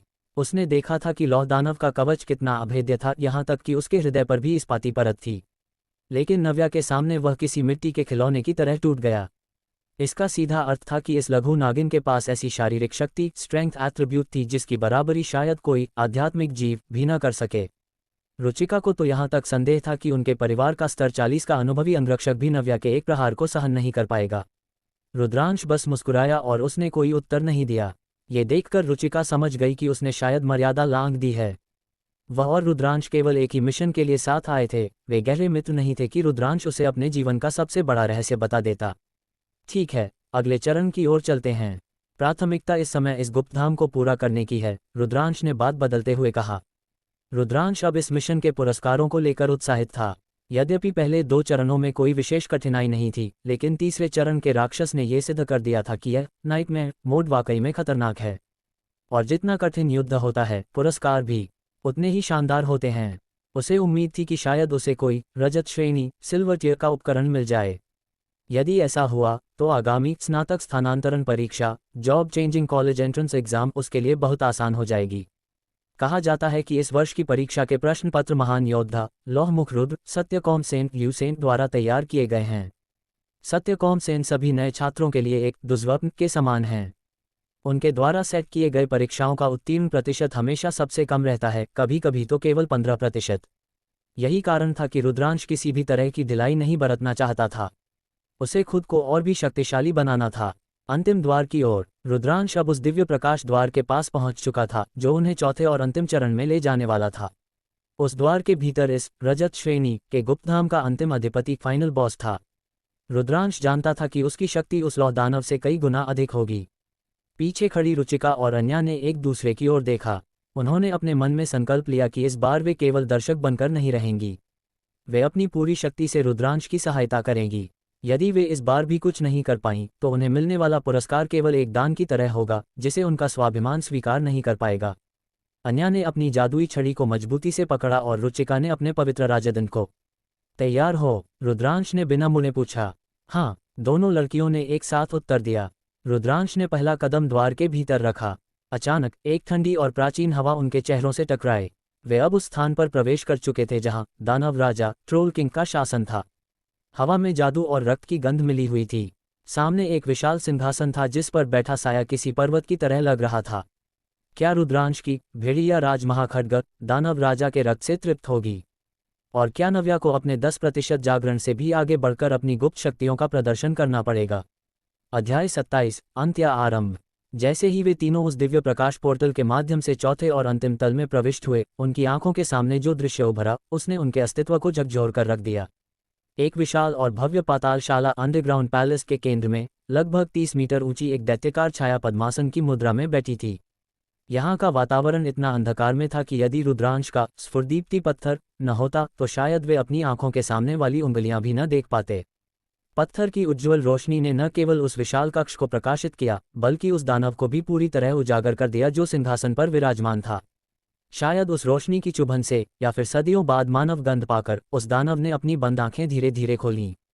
वे आंखें रक्त की तरह सुर्ख लाल थीं, जिनमें ऐसी भीषण हत्यारी मंशा किलिंग इंटेंट भरी थी कि रुचिका और अन्या का कलेजा कांप उठा।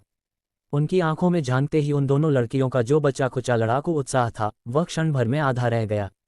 मानव, तुच्छ मानव, एक अत्यंत कर्कश और प्राचीन भाषा उस गुफा में गूंजी।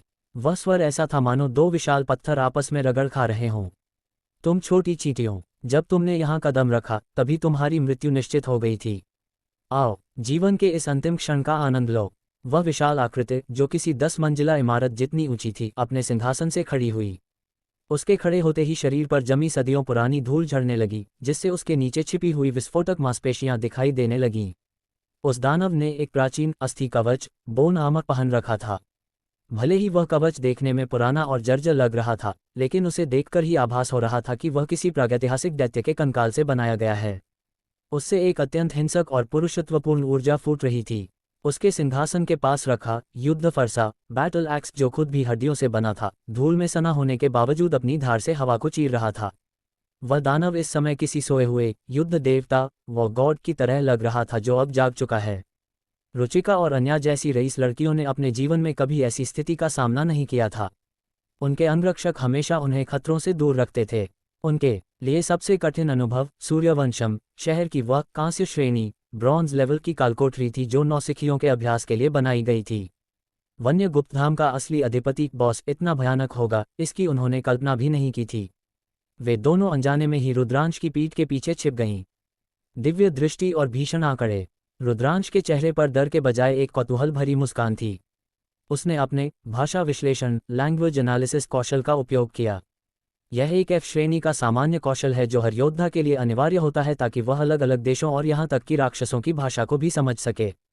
रुद्रांश ने अपनी दिव्य दृष्टि अप्रेजल उस दानव पर केंद्रित की। राक्षस नरभक्षी अधिपति ओग लीडर, स्तर 30 लेवल 30, श्रेणी सेनापति द्वितीय सितारा कमांडर 2 स्टार्स, शक्ति 2000, बुद्धि 1200, काया 1800, चपलता 2000। कौशल राजा का भय, उन्माद, सहायक आह्वान, विनाशकारी प्रहार, जीवन रक्षा सूत्र, घातक प्रहार, रक्त सीमा कवच, विदारक दंश। हिस रुचिका और अन्या ने जैसे ही ये आंकड़े देखे उनके मुंह से सिसकियां निकल गईं। उनके चेहरे सफ़ेद पड़ चुके थे। क्या ये वास्तव में वही कालकोठरी थी जिसे वे पार करने आए थे? पहले 2 तल इतने आसान थे कि उन्हें लगा ये कोई साधारण सैर सपाटा है, लेकिन अब उन्हें समझ आया कि असली खेल तो अंत के लिए बचा कर रखा गया था। ये नरभक्षी अधिपति जब खड़ा हुआ तो उसकी ऊंचाई 10 मंजिला इमारत के बराबर थी। उसकी 2000 अंकों की शक्ति स्ट्रेंथ का मतलब था कि उसका एक भी कदम उन्हें चटनी बनाने के लिए काफ़ी था। रुद्रांश, हमें वापस जाना चाहिए, ये हमारे बस का नहीं है। रुचिका की आवाज़ कांप रही थी। बेशक नव्या ने पिछले तल पर अपनी ताकत दिखाई थी, लेकिन अब सामने जो दुश्मन था उसका आकार नव्या के विशाल स्वरूप के बराबर था, और उसके कौशल वे तो किसी दुष्स्वप्न जैसे थे। अन्या ने कांपते हुए उन विशेष कौशलों को पढ़ा जिनके बारे में स्कूल के शिक्षक हमेशा चेतावनी देते थे। उन्माद, इसके सक्रिय होते ही दानव के सभी गुण 400% बढ़ जाते हैं। सहायक आह्वान समन सपोर्ट, जीवन शक्ति 50% होने पर वह 1000 छोटे राक्षसों को बुला लेता है। जीवन रक्षा सूत्र हैंगिंग बाय अ थ्रेड, जीवन शक्ति 10% होने पर वह तुरंत अपनी 50% शक्ति वापस पा लेता है।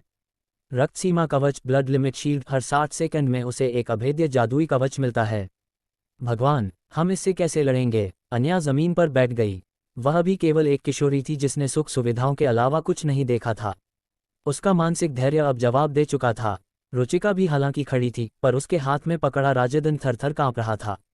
उसके हाथ पसीने से भीग चुके थे। रुद्रांश ने शांति से कहा, अब जब तुम यहाँ से जाना चाहती हो तो मुझे डर है कि वह इतना आसान नहीं होगा। यमराज का आगमन। खटाक खटाक। रुद्रांश के शब्द पूरे भी नहीं हुए थे कि वह नरभक्षी अधिपति उनकी ओर बढ़ने लगा। उसका हर कदम गुफा में बिजली गिरने जैसा शोर पैदा कर रहा था। 100 मीटर की दूरी वह मात्र 5 बड़े कदमों में तय कर सकता था, लेकिन उस दानव के बदसूरत चेहरे पर एक क्रूर मुस्कान थी। वह जल्दी में नहीं था, वह अपने शिकार के साथ खेलना चाहता था। वह चाहता था कि ये नन्हे मानव अंतहीन निराशा और पीड़ा में मरें। तो अब हमारा अंत निश्चित है। अन्या सिसकने लगी। रुचिका ने अपनी आंखें बंद कर लीं, लेकिन रुद्रांश ने अपनी तलवार भेड़िया राजमहाखड्ग को म्यान से बाहर निकाला। रुचिका, अन्या, पीछे हटो। रुद्रांश का स्वर पहले से भी अधिक शांत और दृढ़ था। रुद्रांश, तुम क्या कर रहे हो? वह 2000 शक्ति वाला सेनापति है। रुचिका ने चिल्लाकर उसे रोकना चाहा। रुद्रांश ने जवाब नहीं दिया। उसने अपने कुर्ते के भीतर सो रही नव्या को धीरे से थपकी दी। नव्या, उठो, इस बार तुम्हें थोड़ा ज्यादा काम करना पड़ेगा। ये खिलौना पिछले वाले से थोड़ा बड़ा है। चिर्र। नव्या बाहर निकली। उसकी नीली आंखों में उस दानव को देखकर एक अजीब सी चुनौती थी। अगले ही पल उस शांत पातालशाला में एक ऐसी ऊर्जा का विस्फोट हुआ जिसने उस दानव राजा के भय किंग्स माइट वाले प्रभाव को भी धूल में मिला दिया। नव्या का शरीर हवा में फैलने लगा। वह केवल 30 मीटर तक ही नहीं रुकी। इस बार रुद्रांश की प्रेरणा और सामने वाले शत्रु की विशालता को देखते हुए नव्या ने अपनी छिपी हुई शक्ति का एक और प्रतिशत जागृत किया। हशश। गुफा की छत नव्या के फन से टकराने लगी। वह नन्ही नागिन अब एक ऐसे महानाग में बदल चुकी थी जिसके शरीर पर बिजली की हरी रेखाएं दौड़ रही थीं। दानव राजा, जो अभी तक मजे ले रहा था, उसकी आंखों में पहली बार आश्चर्य के भाव आए। उसने अपना भारी फरसा उठाया और दहाड़ मारी। रुचिका, अब रोना बंद करो और मंत्र पढ़ो। यदि हम आज जीतते हैं तो तुम दोनों का स्तर सीधे 30 पार कर जाएगा। रुद्रांश ने अपनी तलवार हवा में लहराए और दानव राजा की ओर दौड़ पड़ा। युद्ध अब अपने चरमोत्कर्ष पर था। क्या रुद्रांश का साहस और नव्या की दिव्य शक्ति उस 2 सितारा सेनापति को धूल चटा पाएगी? और क्या ये जीत रुद्रांश को उस लौहमुख रुद्र की परीक्षा के काबिल बनाएगी? अध्याय 28। अभी भी बहुत नादान हो क्या तुम दोनों ने इसी तरह घुटने टेकने का मन बना लिया है? रुद्रांश ने अपने सामने खड़ी उन दोनों लड़कियों की ओर देखा जो पूरी तरह अपना मानसिक संतुलन और लड़ने की इच्छा खो चुकी थीं।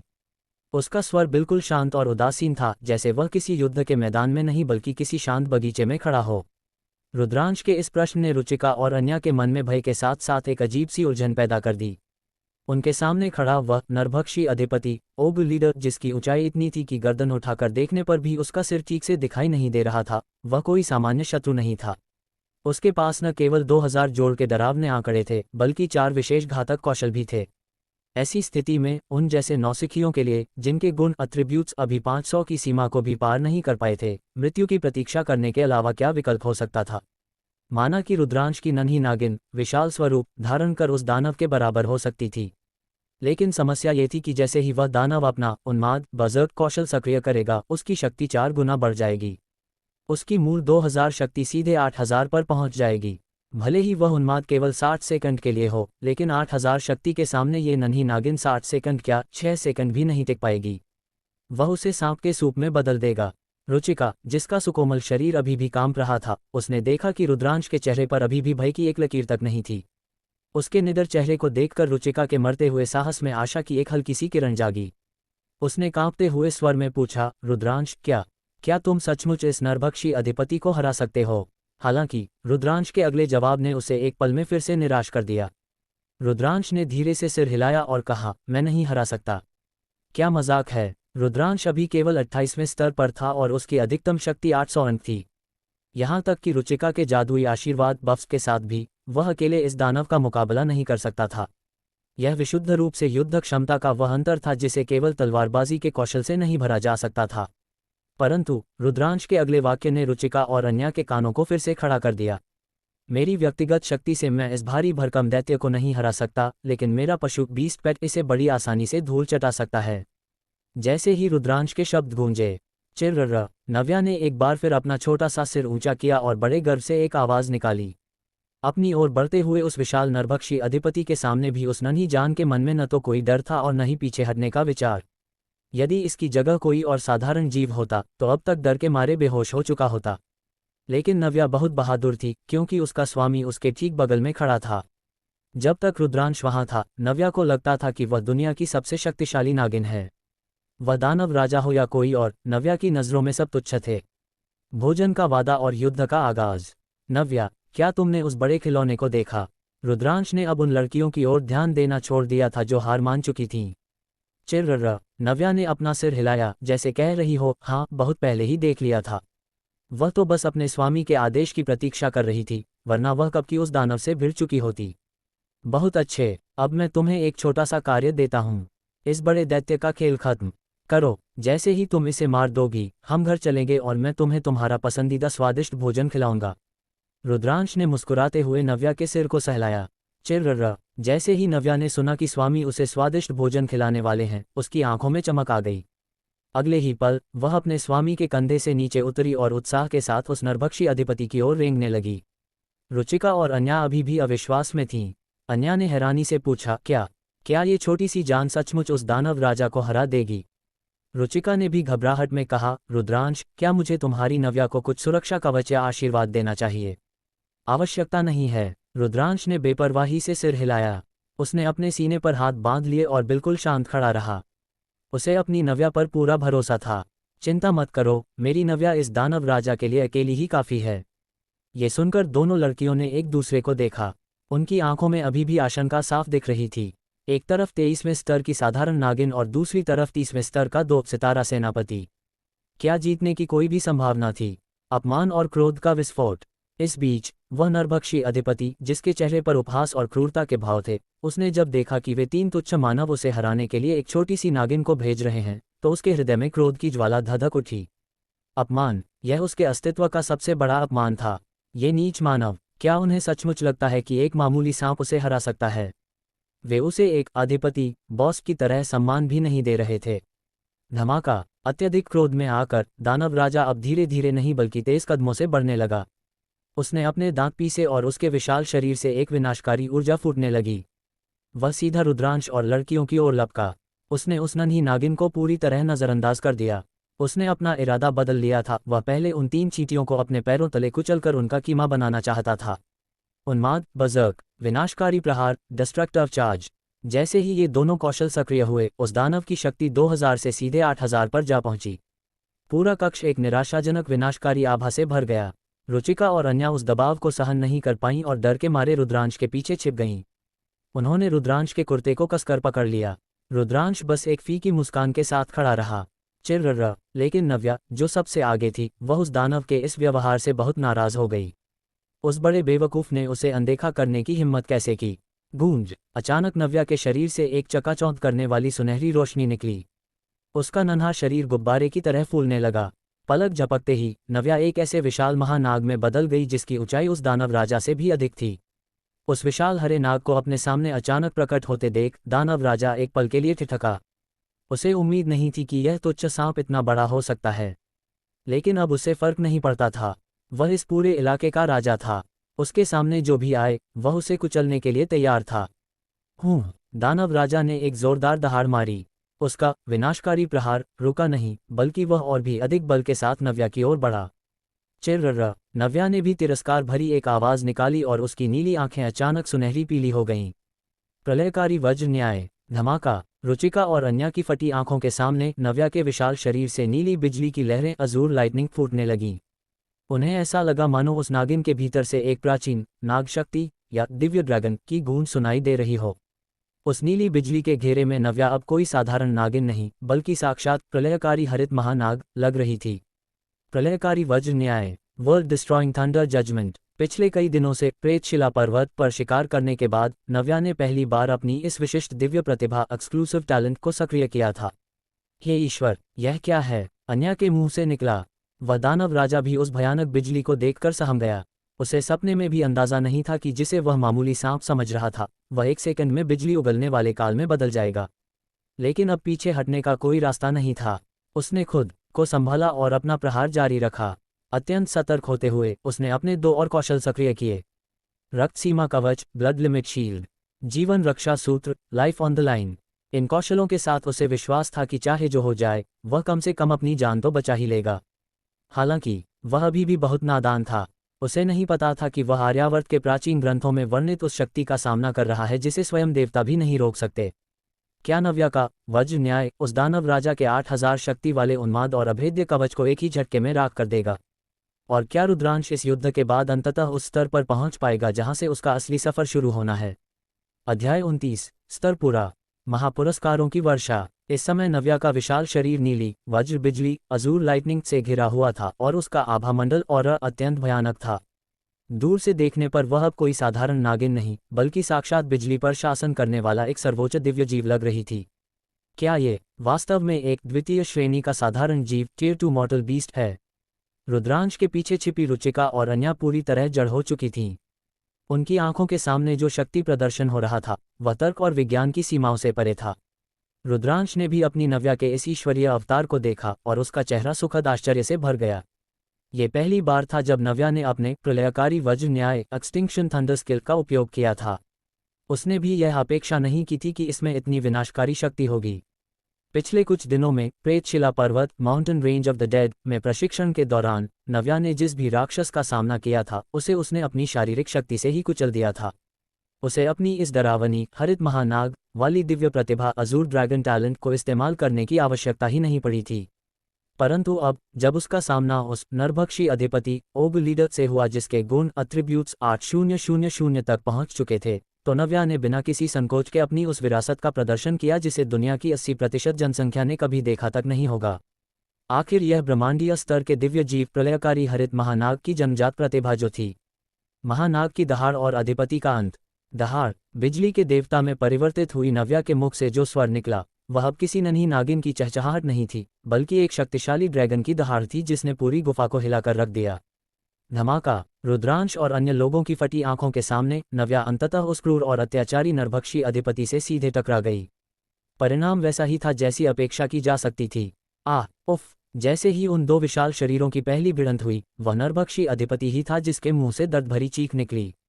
भले ही वह दानव अपने विनाशकारी प्रहार डिस्ट्रक्टिव चार्ज के कारण बहुत शक्तिशाली लग रहा था, लेकिन नव्या की प्रलयकारी नीली बिजली के सामने वह एक अबोध बालक के समान सिद्ध हुआ। दानव के शरीर के चारों ओर जो ऊर्जा कवच था उसे नव्या की कड़कती बिजली ने एक ही क्षण में तितर-बितर कर दिया। वह नीली बिजली साक्षात ईश्वरीय न्याय की तरह दानव के रोम रोम में समा गई। कुछ ही क्षणों में वह नरभक्षी अधिपति बिजली के झटकों से पूरी तरह सुन्न पड़ गया।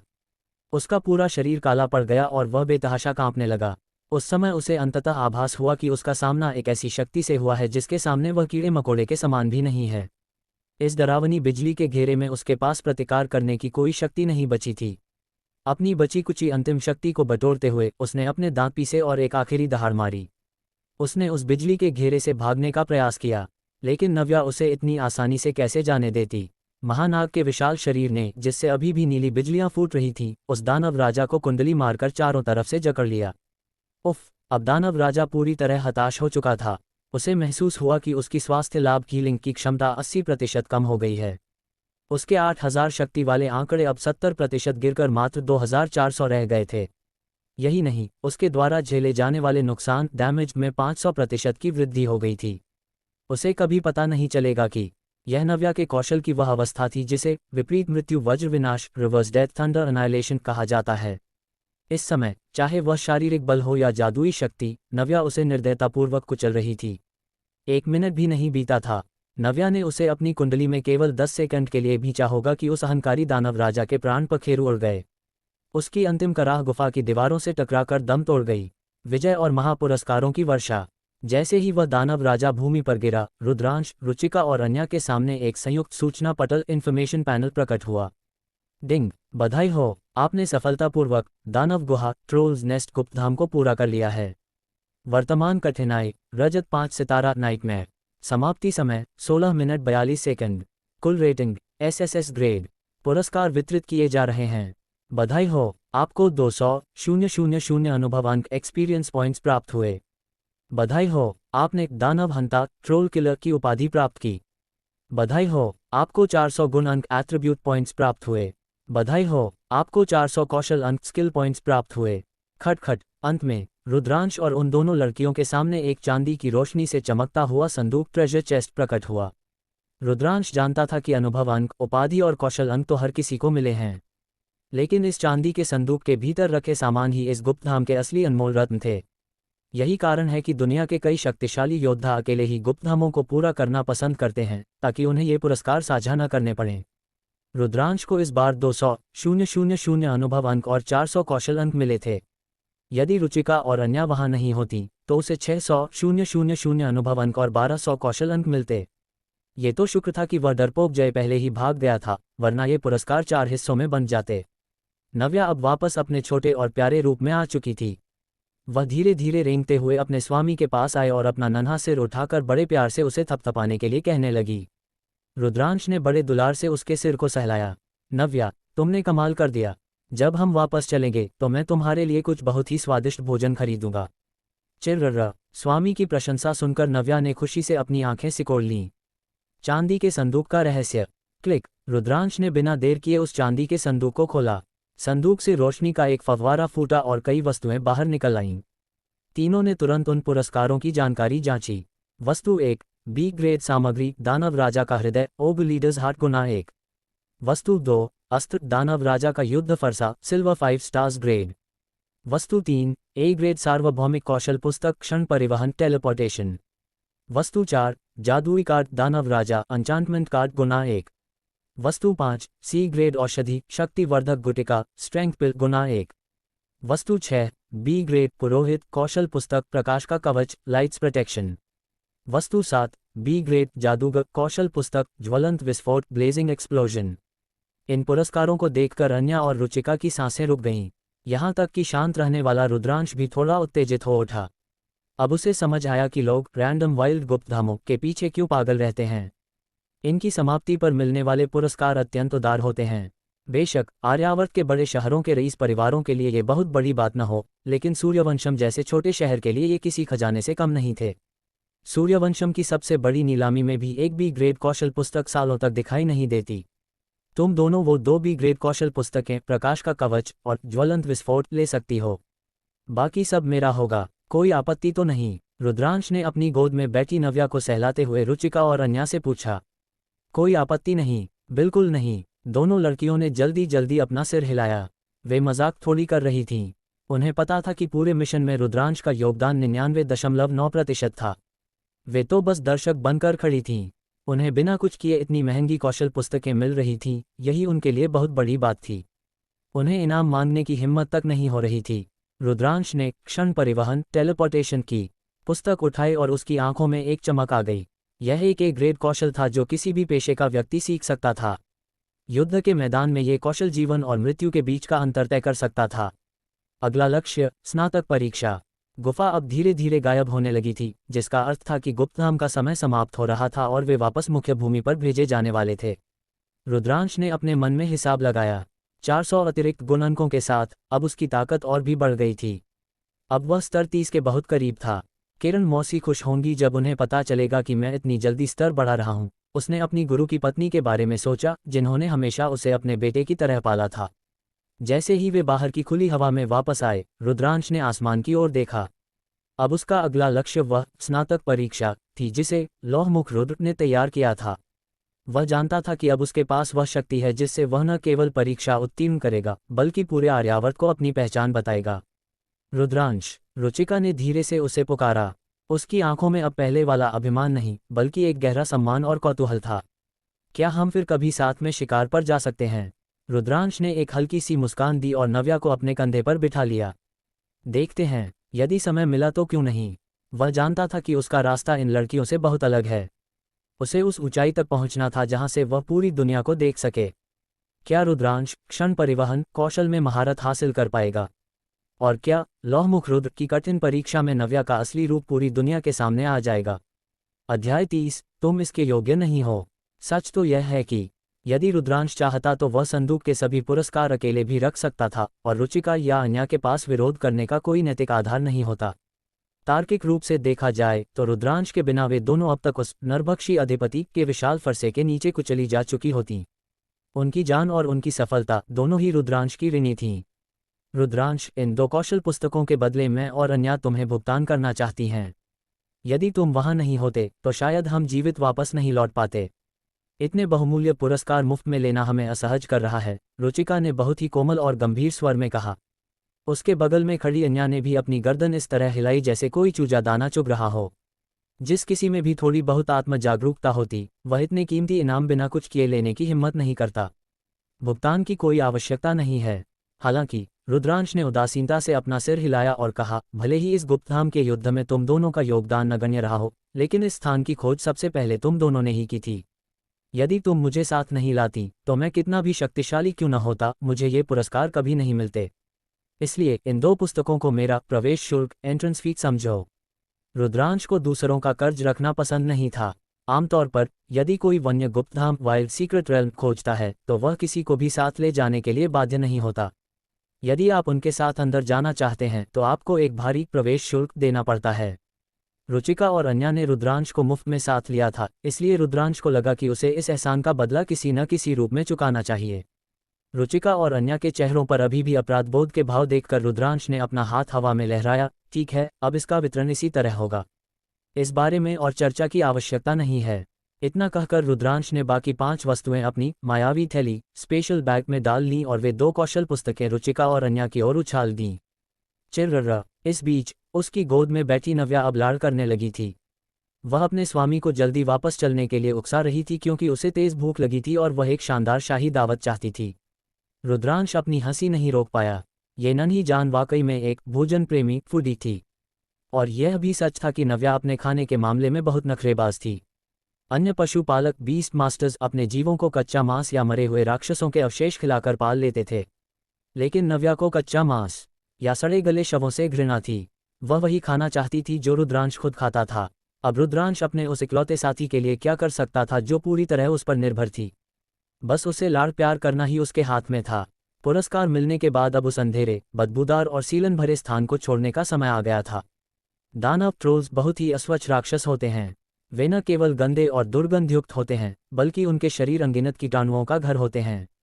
उनका निवास स्थान एक अंधेरा और नम पाताल ऐसी जगह थी जहां कोई भी एक अतिरिक्त सेकंड के लिए भी नहीं रुकना चाहता था।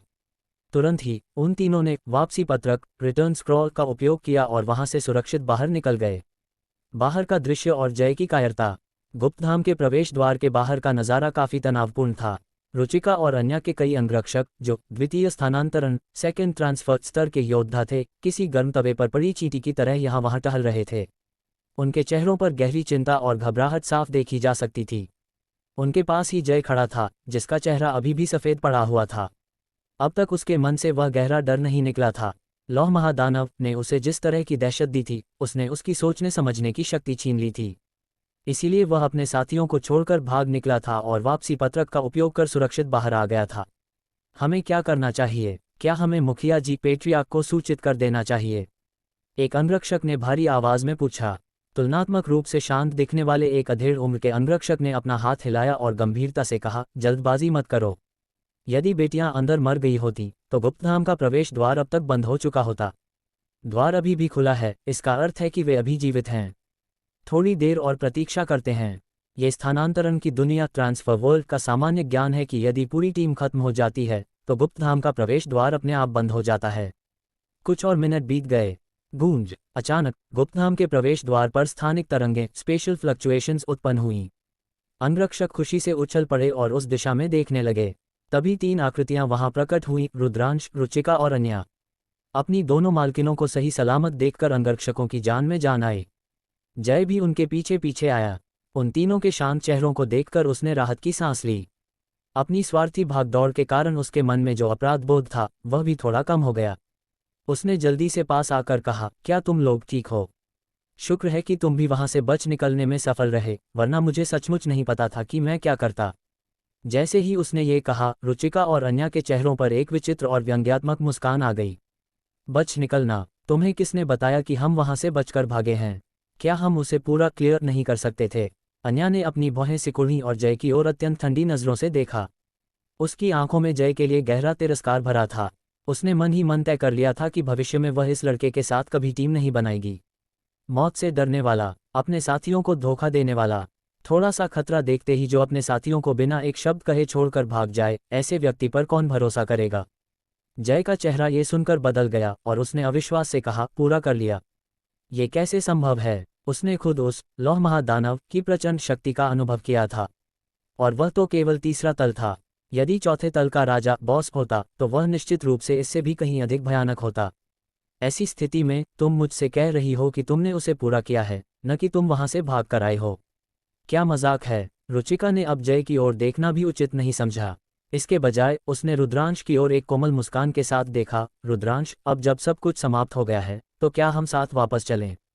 बोलते हुए उसकी नज़रें रुद्रांश की गोद में बैठी उस नन्ही नागिन पर भी गईं। अकल्पनीय, ये द्वितीय श्रेणी का साधारण जीव इतना शक्तिशाली कैसे हो सकता है?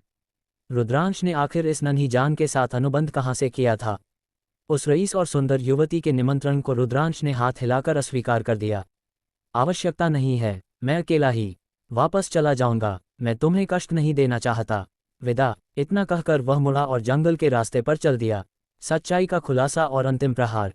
रुद्रांश के जाने के बाद पास खड़ी एक महिला अंगरक्षक ने अंततः पूछने की हिम्मत की, बेटी, क्या आपने वास्तव में उसे पूरा कर लिया?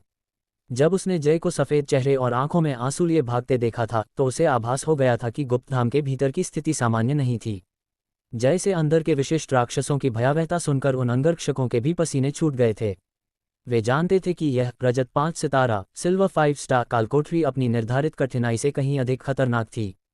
हालांकि उन्हें जिस चीज़ की उम्मीद नहीं थी वह ये थी कि उनकी मालकिन वहां से भागी नहीं बल्कि उसे जीतकर लौटी। यह वास्तव में अविश्वसनीय था। तुम्हें विश्वास नहीं हो रहा तो तुम मेरा स्तर लेवल जांच सकती हो, रुचिका ने उदासीनता से कहा। अंगरक्षकों को जैसे ही याद आया उन्होंने तुरंत अपनी दिव्य दृष्टि अप्रेजल स्किल से रुचिका की जानकारी जांची। स्तर लेवल वाले कॉलम पर साफ साफ लिखा था स्तर 31। न केवल रुचिका बल्कि अन्या का स्तर भी बढ़कर 31 हो गया था। याद रहे कि गुप्तधाम में प्रवेश करने से पहले वे दोनों केवल स्तर 29 पर थीं। यह इस बात का ठोस प्रमाण था कि उन्होंने वास्तव में गुप्तधाम को पूरा किया था। अन्यथा उन्हें 2 स्तर बढ़ाने के लिए इतना अनुभव एक्सपीरियंस कहाँ से मिलता? पास खड़े जय के पैरों तले जमीन खिसक गई। ये कैसे संभव है? क्यों संभव नहीं है? सच तो यह है कि मैं तुम्हें धन्यवाद देना चाहती हूँ जय कि तुम हमें अकेला छोड़कर पहले ही भाग गए, वरना हमें इतना अधिक अनुभव अंक नहीं मिलते। अपने साथियों को बीच मझधार में छोड़ने वाले व्यक्ति के प्रति अन्या का गुस्सा अब बेकाबू हो चुका था, और अंत में रुचिका ने जय के स्वाभिमान पर सबसे घातक चोट की। ठीक है जय, अब रुद्रांश को अपना प्रतिद्वंद्वी नेमेसिस मानना छोड़ दो, क्योंकि तुम उसके योग्य ही नहीं हो। सूर्यवंशम की ओर। इधर रुद्रांश अपनी गति से आगे बढ़ रहा था। उसे पीछे की राजनीति और जय के अपमान से कोई सरोकार नहीं था। उसके लिए सबसे बड़ी प्राथमिकता अब नव्या की भूख और उसकी अपनी स्नातक परीक्षा थी। नव्या, देखो, रुद्रांश ने अपनी जेब से वह ए ग्रेड क्षण परिवहन टेलीपोर्टेशन कौशल पुस्तक निकाली। आज हमने जो पाया है वह हमें बहुत आगे ले जाएगा। चिर्र, नव्या ने खुशी से फुफकार मारी, जैसे वह भी आने वाले कल के लिए तैयार हो। रुद्रांश जानता था कि सूर्यवंशम लौटने पर उसे किरण मौसी के सवालों का सामना करना पड़ेगा, लेकिन उसके पास अब दिखाने के लिए न केवल शक्ति थी, बल्कि एक नया आत्मविश्वास भी था। अगला पड़ाव, सूर्यवंशम महानगर और स्थानांतरण अकादमी की अंतिम परीक्षा। क्या जय अपने अपमान का बदला लेने के लिए कोई नई चाल चलेगा? और क्या रुद्रांश उस क्षण परिवहन कौशल को समय रहते सीख पाएगा?